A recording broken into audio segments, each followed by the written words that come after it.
Hello and welcome to this scooter riding vlog. Yes, I'm on a scooter, but it has a security phone holding thing.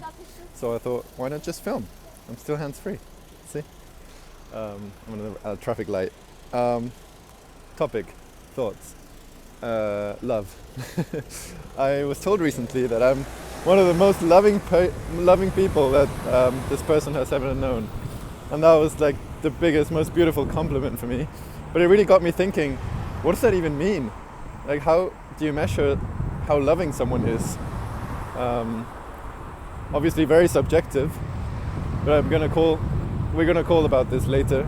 I'm gonna talk to her because, it's really not about tooting my own horn or anything, but I want to understand what makes me come across like that, because I want to do more of that and less of other things, and maybe I can help other people to understand how to be more loving, or at least appear more loving.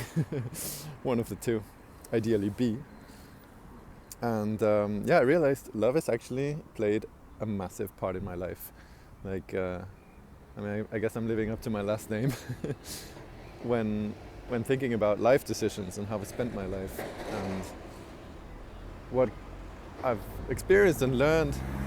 It's a lot to do with people and relationships and feelings of connection or giving or belonging or being a team, sharing a life, different aspects of responsibility and pleasure and communication, openness, dedication, long-term planning, figuring out preferences. There's like this whole universe that I now bundle under the term relating.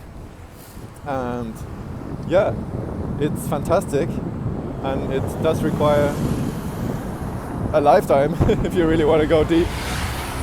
And I'm someone who tries to have multiple lifetimes within this one. And that's what's led to my catchphrase, my motto: live fast, die old. Or maybe, it's probably not great to say die old when I do strive to be healthy for most of my life. I want to extend my health span, really cool word, which means not just a lifespan, like how long you're alive, but how long you're healthy. So ideally, we want to get all people to have the tiniest possible difference between health span and lifespan.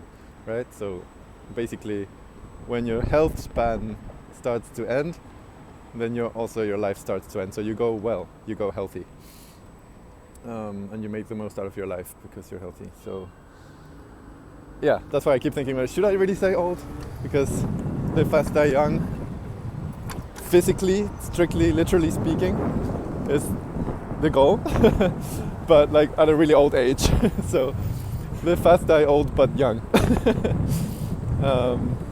Anyway, so I spent a lot of my multiple mini lifetimes, which is what it feels like, on relating, including to myself. And now that I'm in a phase where I really want to go all out with work and knowledge and making a change in the world and creating something, I realized, in a lot of ways I'm very behind because I was focusing so much on the other. But I don't know if I would want to have it any other way. Let me just try to make this not so windy. Because if I hadn't developed all of this, I maybe wouldn't be as happy, and I wouldn't have the people in my life that I do, in the ways that I do.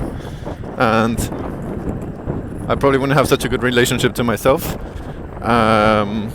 that allows me to be in the position to do what I want to do next. It's like first I had to check that off. I had to fix the thing inside and discover it and understand it, so that I could move on to hands-on stuff. Most people do it the other way around. That's just one more thing I've done in the reverse order. Most people go to university, get a job, and then start to figure life out. I took the reverse path. I was like, let me just figure everything out to make sure I'm not going to be unhappy or die frustrated or waste my life. And now that I figured everything out, now I can really get started. So yeah, I guess that kind of became the topic of this video rather than love. But I think love is really simple. I probably have a very Zen approach, Buddhistic. I kind of feel a little bit like the Dalai Lama when I talk about love, because it just is, you know, you just have to let it flow and be happy, and it all sounds very empty and cheesy, I know, but it can be that simple. It's all about healing and accepting. And when you do, then love is all that remains. It's the spaces in between all of our problems. Wow, I'm inspired right now.